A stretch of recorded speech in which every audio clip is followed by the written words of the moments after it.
Hello guys, welcome to Jtron TV.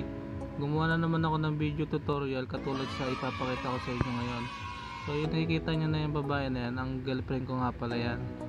So pag kasi ako gumawa ng video na yan, kadiri yan sa akin kaya hindi ako gumawa. So start na natin.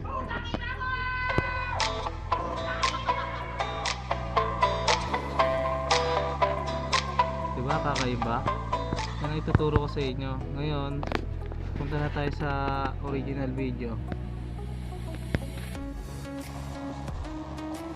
Yung original na video simple lang, di ba? Yan paano kung gagawin yung ganon. So yung tuturo ko sa inyo. So kada post nga i-screenshot dapat natin. Kailangan timing 1 2 3 4. Okay, nakuha na natin. Tayo sa background eraser. Itong background eraser na to, ito yung magta-transparent ng background nya. Dito tayo magka-crop. Ito, kukunin natin tong screenshot na ika-crop natin. Then, pasok dito. Medyo maliit lang para medyo madali-dali siyang gawin. Pero ito mabusisi ito guys. Ito yung pinakamahirap yung gawin Dan, tapos itong pinipinit ko rito lumalaki. Ito yung size ng pambura ng background. So susubukan natin guys Okay na ito yun Okay. Pag medyo maliliit naman yung makikipot, pwede natin siyang litan para may pasok natin doon sa makikipot. Pwede natin siyang i-zoom in. Pwede natin litan diba? Mas madali.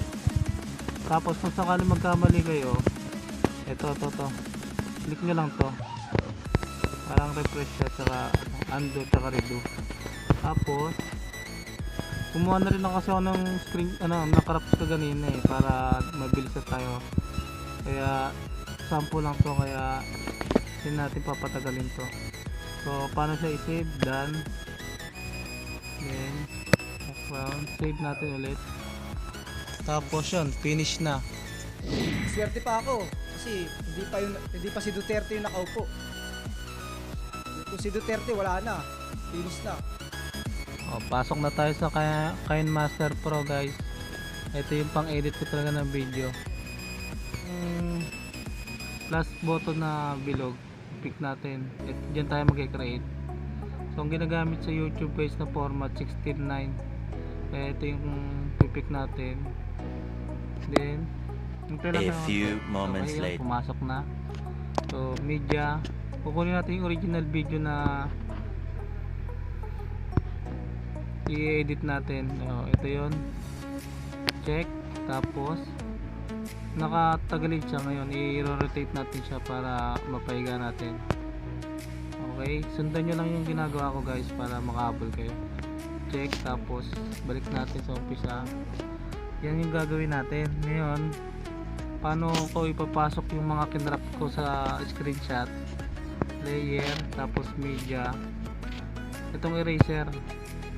Ito yung 4 na post nya. Ngayon kukunin natin isa-isa. Kunin natin, check natin.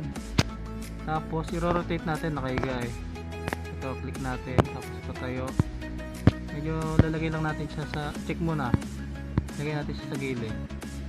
Check, tapos kunin natin yung pangalawa niya, ito.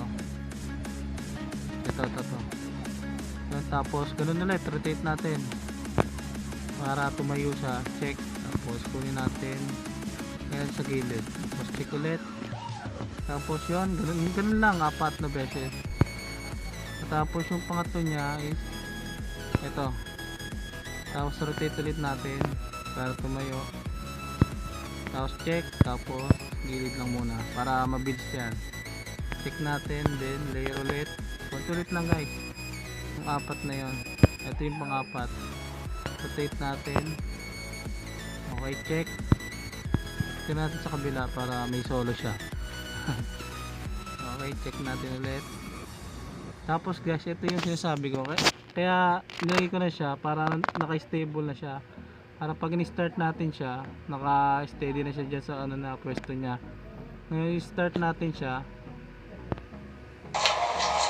tigil natin doon sa nag-post siya. Tapos itong kunin natin itong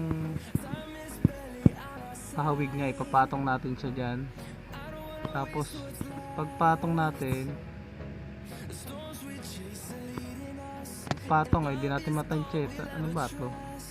1 hour later. Sorry guys na nga, medyo pasmado. Okay yun, ay pantay natin ng kapiraso. Check na lang natin. Pag check nyan, nandiyan na. Ngayon yung unang position na yan, paano siya mawawala? Paano siya matatanggal dyan sa position na yan? Itong gagawin natin.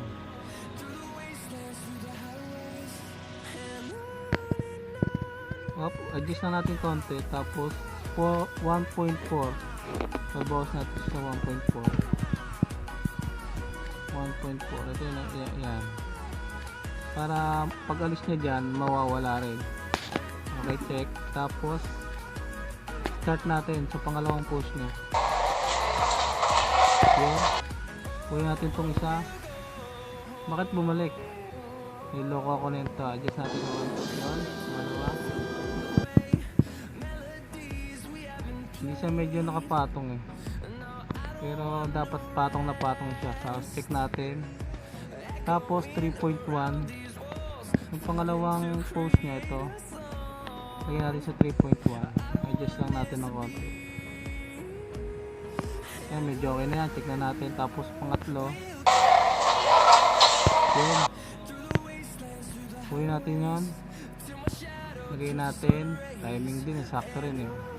Ganun lang yung apat na kinrap natin, ganun lang din gagawin natin. Yung isa lang check, tapos yung pang-apat yun, bakit siya nawala? Kukunin natin siya, pang-apat. Sundan nyo na lang guys ha. Yan, lagay natin siya rito. Uy, cute naman itong babae na to, kaganda naman ito. So check natin, yun, okay na guys. I-adjust lang din natin. I-adjust lang din natin sa oras. Pero mukhang timing na siya eh. Mukhang sakto na siya. So start natin sa umpisa. Okay ba? Pasimple lang guys. So yan guys, pasimple. So okay na, start na natin ngayon. Ang gagawin natin, lalagyan natin siya ng music para talagang buhay na buhay yung ano natin. Kuha tayo dito. Meron ako rito music. Medyo bago-bago to eh. Bagay na bagay sa kanya to. Ito. So, play natin. Pwede natin siya i-play. Tapos, tingnan natin. Medyo malakas pala. Sorry. So, plus lang para pumasok siya dun sa video. Pindutin natin itong plus. So, yon, adjust lang natin to. Ay, mali pala guys. Wrong. Pwede natin ito sa umpisa bago natin siya lagyan ng kanta. So nagkamali ako, pasensya na kayo guys ha. Kunin natin ulit siya para matapos agad ito kasi medyo mahaba na siya eh. So plus para may pasok sa loob, tapos start.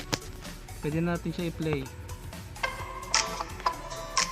Okay, diba? Nabuhay yung video na ginawa natin.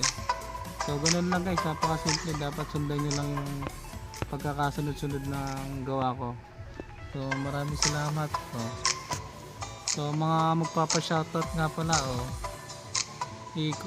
mag-chat na lang kayo sa, mag-comment na lang kayo sa chat box sa baba. So ganun lang guys, napakasimple. So paano itong makuha yung application? Pwede siya sa Play Store. Hanapin nyo na lang sa Play Store, kaya dyan sa description sa baba. So maraming salamat, thank you.